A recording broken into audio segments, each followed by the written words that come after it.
Los Mayná, caníbales intraterrenos de la Amazonía boliviana.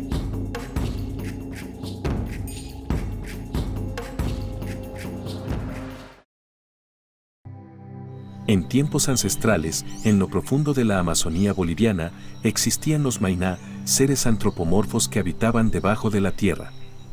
Su existencia era un misterio para los Chacobo, quienes los describían como seres extraños, con características humanas pero con costumbres culinarias repugnantes. Los Mayná vivían en un mundo subterráneo donde tenían todo lo necesario: casas, cultivos y ríos. Sin embargo, a pesar de su aparente civilización, eran temidos por su ferocidad y su gusto por la carne humana. Los Mayná consideraban a los hombres como animales, viéndolos no como iguales, sino como presas. Se decía que los Mayná atacaban a los cazadores cuando trepaban a los árboles para atrapar monos. Permanecían ocultos hasta que uno de los hombres quedaba vulnerable y entonces emergían, disparando flechas con puntas redondeadas hacia los genitales de los cazadores.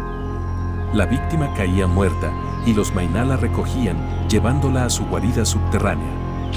Allí, en un acto que subrayaba su desprecio por los humanos, gritaban a sus compañeros: «He cazado un cerdo», y procedían a devorarlo. En un amanecer lleno de niebla, dos hermanos Chacobos salieron a cazar, armados con sus arcos y flechas. Su objetivo era atrapar monos cine, cuyo movimiento ágil entre los árboles representaba un desafío constante para los cazadores.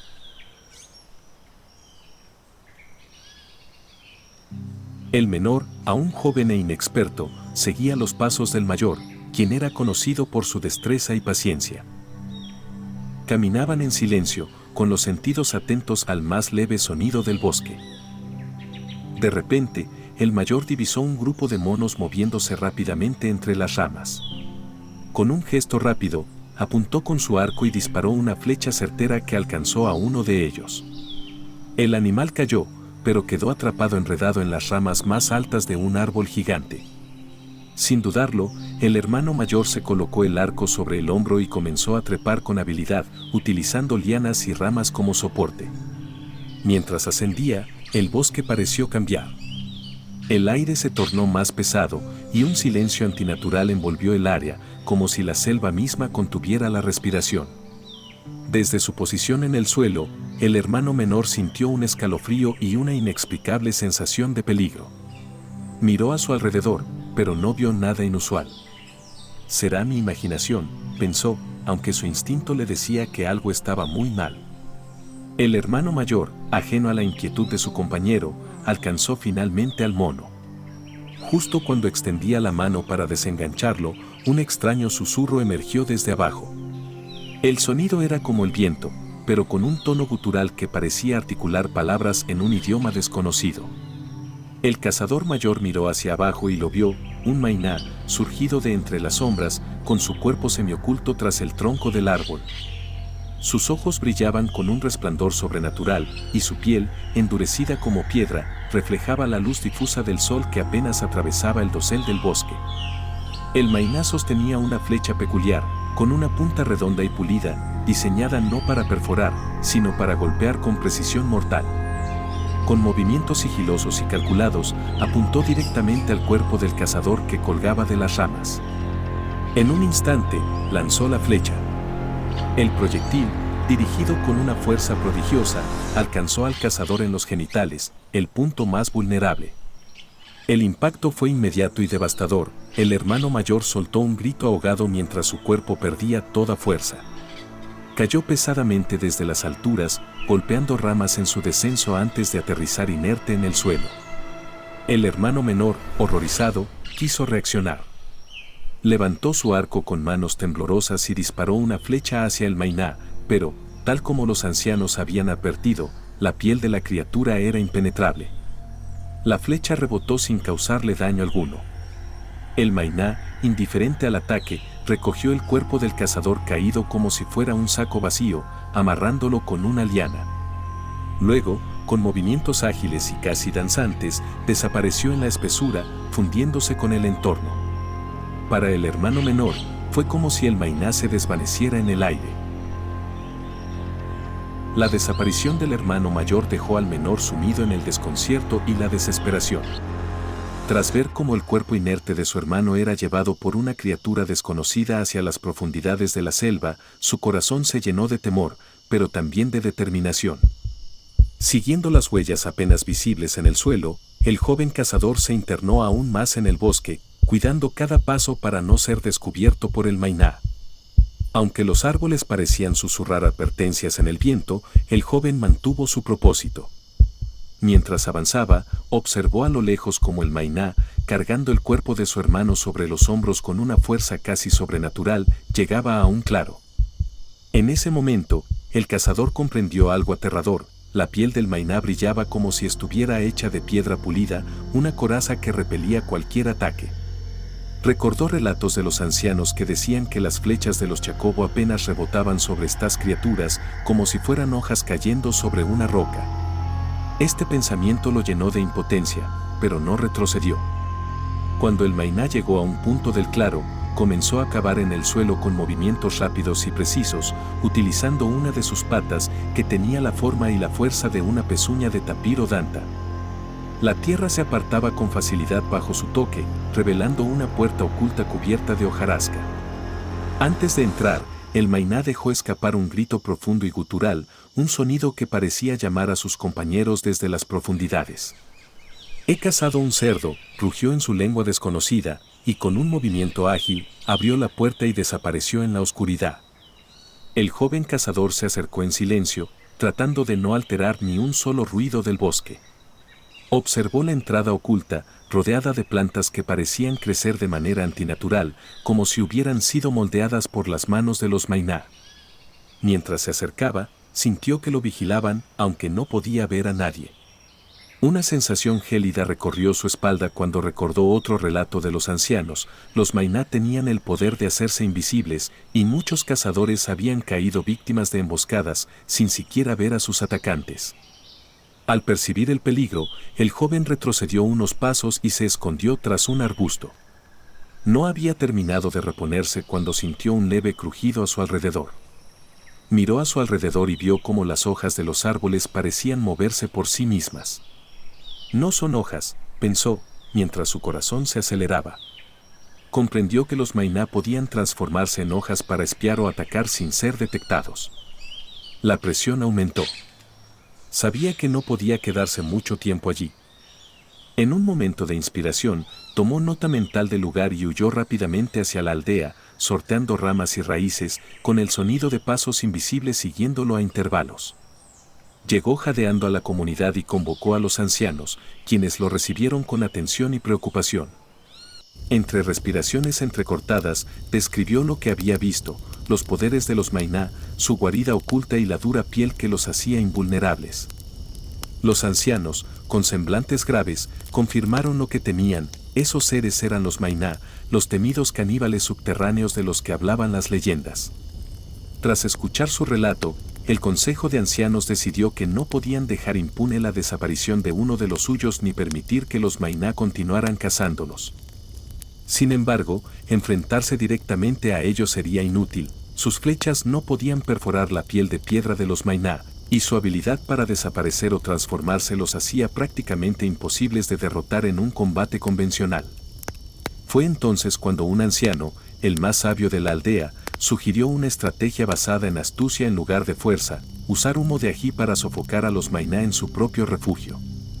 Con renovado valor y una estrategia en mente, los Chacobo comenzaron los preparativos para un enfrentamiento que marcaría la historia de su pueblo. Mientras tanto, el joven cazador, aunque aún perturbado por lo que había presenciado, sentía que había cumplido con su deber al descubrir la guarida de los caníbales y advertir a su gente. Los Chacobo se prepararon cuidadosamente para el enfrentamiento, conscientes de que luchar contra los Mayná no sería una tarea sencilla. Los ancianos de la comunidad dieron instrucciones precisas: recolectar grandes cantidades de hojas de ají, un ingrediente cuyo humo picante se consideraba capaz de atravesar incluso las defensas más impenetrables. Durante horas, los hombres y mujeres de la aldea trabajaron juntos, moliendo las hojas y llenando sacos con el polvo rojo que luego sería quemado para producir un humo sofocante. Al caer la noche, un grupo de guerreros se dirigió al bosque, guiado por el joven cazador que había descubierto la guarida. Su valentía había inspirado al pueblo, y aunque el miedo era palpable en cada rostro, todos sabían que esta era su única oportunidad para eliminar la amenaza que durante tanto tiempo había acechado a su comunidad. La selva, cubierta por la penumbra, parecía más densa y silenciosa que nunca, como si incluso los animales estuvieran al tanto de lo que iba a suceder. Cuando llegaron al claro donde estaba oculta la entrada a la cueva, los guerreros se dispersaron estratégicamente, rodeando el área. Algunos se colocaron cerca de la puerta oculta, mientras que otros subieron a los árboles para vigilar posibles movimientos de los Mayná. Con movimientos rápidos y coordinados, comenzaron a preparar las fogatas en torno a la entrada. Amontonaron madera seca y hojas de ají, formando pequeños montículos que encendieron al mismo tiempo.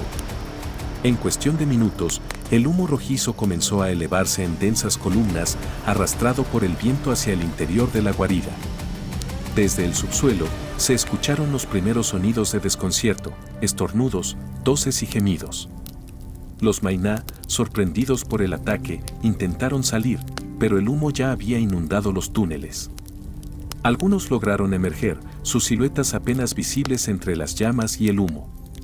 Eran figuras imponentes, de piel pétrea y ojos brillantes, que exudaban una mezcla de furia y desesperación. Los guerreros Chacobo estaban preparados. Usaron lanzas, garrotes y flechas, pero con cada golpe confirmaban lo que ya sabían: la piel de los Mayná era casi impenetrable. Las flechas rebotaban como si golpearan roca, y los garrotes apenas lograban hacerlos tambalear. Sin embargo, los Chacobo no retrocedieron. Rodearon a los que intentaban escapar y, con una combinación de astucia y fuerza, dirigieron más humo hacia ellos, debilitándolos poco a poco. Uno a uno, los Mayná fueron cayendo, sofocados por el humo y los golpes repetidos. Mientras tanto, en el interior de la cueva, los Mayná que no lograron escapar sucumbieron al humo. El joven cazador fue el primero en entrar, seguido por otros guerreros que portaban antorchas para iluminar el oscuro y estrecho túnel. Lo que encontraron era un mundo que parecía ajeno a la realidad: paredes de roca decoradas con extrañas figuras, vasijas llenas de comida y objetos que nunca habían visto antes. En el centro, una gran cámara donde yacían los cuerpos inertes de los Mayná. Pero no todos estaban muertos.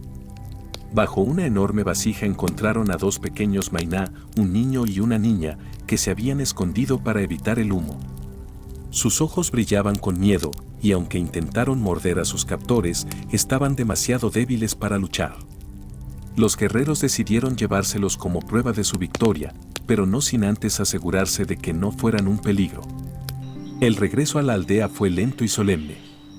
Aunque los Chacobo habían vencido, las pérdidas sufridas y el recuerdo de los ataques pesaban en sus corazones.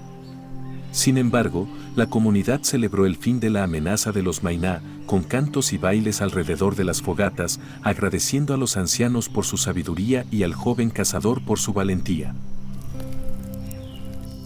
Cuando los guerreros regresaron a la aldea con los dos pequeños Mayná, la comunidad se congregó para ver a los seres que habían sido fuente de tanto miedo y sufrimiento.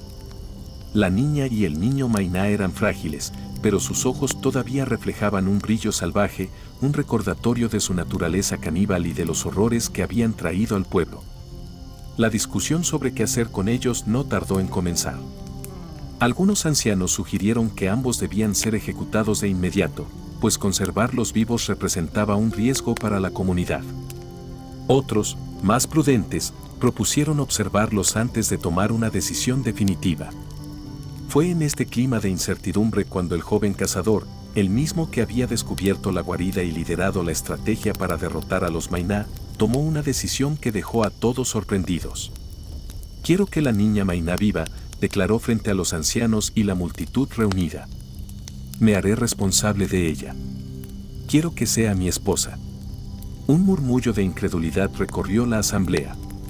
Alguien rompió el silencio, recordándole al joven que esos seres comían carne humana y que habían tratado a los Chacobo como si fueran cerdos, presas de caza. Otro anciano, con tono severo, le recordó que había sido precisamente la familia de esa niña Mayná quien había asesinado a su hermano mayor. «¿Cómo puedes perdonar tal atrocidad?», Preguntaron muchos. Es sangre de caníbales.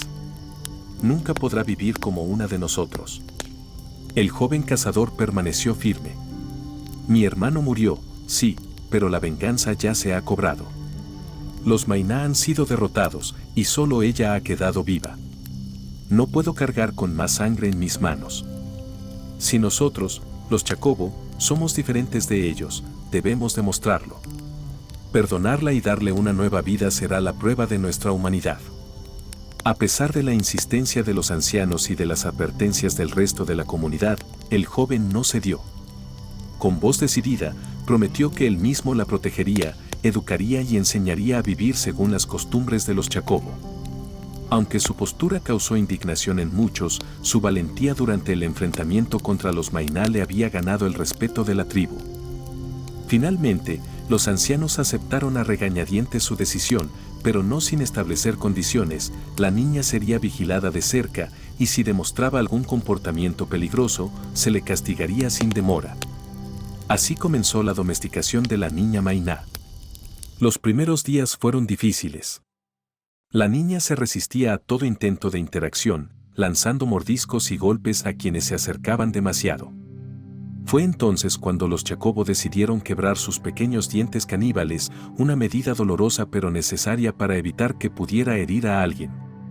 Aunque esta acción la debilitó aún más, el joven cazador, ahora convertido en héroe, se encargó de cuidarla, alimentarla y enseñarle las costumbres de la aldea. La niña Mainá, aunque al principio rechazaba la comida que le ofrecían, comenzó a aceptar carne cocida de mono y cerdo después de semanas de insistencia. Poco a poco, su actitud agresiva se fue suavizando. Era evidente que estaba empezando a adaptarse, aunque los cambios no sucedían de la noche a la mañana. Cada vez que intentaba volver a su naturaleza salvaje, el joven cazador la detenía con firmeza, pero también con paciencia y comprensión. Mientras tanto, el resto de la tribu observaba con escepticismo y recelo. Muchos murmuraban que el joven estaba cometiendo un grave error, que no se podía confiar en la niña Mainá. Sin embargo, a medida que pasaban los meses, ella comenzó a mostrar signos de aprendizaje y cambio. Fue él quien le enseñó a hablar su lengua, a respetar las normas de la comunidad y a participar en las actividades diarias. Mientras la niña Mainá comenzaba a adaptarse a la vida en la aldea, el niño Mainá mostró un comportamiento completamente opuesto. Desde el primer día, se negó a comer cualquier alimento que no fuera carne humana. Intentaba morder a quienes se acercaban a él y sus ojos brillaban con una mezcla de rabia y desesperación. Los Chacobo trataron de domarlo con los mismos métodos que usaron con la niña, pero el niño se resistió ferozmente, gritando palabras incomprensibles en su lengua y atacando con una fuerza desproporcionada para su pequeño cuerpo. Su naturaleza salvaje no se mitigaba con el tiempo y su hostilidad hacia los humanos era evidente. Llegó un punto en el que intentó escapar, atacando a uno de los niños de la aldea y provocando pánico entre los habitantes. Los ancianos, que ya veían su supervivencia como un error, decidieron que no podían permitir que un ser tan peligroso continuara viviendo entre ellos. Con gran pesar, el joven cazador, quien había defendido la vida de la niña, también aceptó que el niño Mainá representaba un riesgo que no podía ser ignorado. Una mañana, reunidos en el claro central de la aldea, los hombres llevaron al niño Mainá a las afueras del pueblo y, en un acto de defensa colectiva, lo sacrificaron. Su cuerpo fue devuelto a la tierra, enterrado lejos de la comunidad, como una forma de cerrar el ciclo de violencia que los Mainá habían infligido a los Chacobo. Aunque fue una decisión dolorosa, marcó el final de una amenaza constante, permitiendo que la comunidad pudiera vivir en paz. Con el tiempo, la niña Mainá no solo se adaptó, sino que también compartió con los Chacobo conocimientos que había aprendido en su mundo subterráneo. Enseñó a las mujeres a tejer cintas y trenzas, a fabricar cestas y a trabajar la alfarería. Estas habilidades pronto se convirtieron en parte esencial de la cultura Chacobo y muchos comenzaron a ver a la niña con otros ojos, reconociendo su contribución. Finalmente, llegó el día en que el joven cazador y la niña Mainá contrajeron matrimonio en una ceremonia sencilla pero profundamente simbólica. Aunque algunos aún tenían reservas, la mayoría de la comunidad asistió al evento, aceptando que la unión representaba algo más grande, el triunfo de la humanidad sobre la barbarie, la capacidad de perdonar y de transformar lo extraño en parte del propio mundo.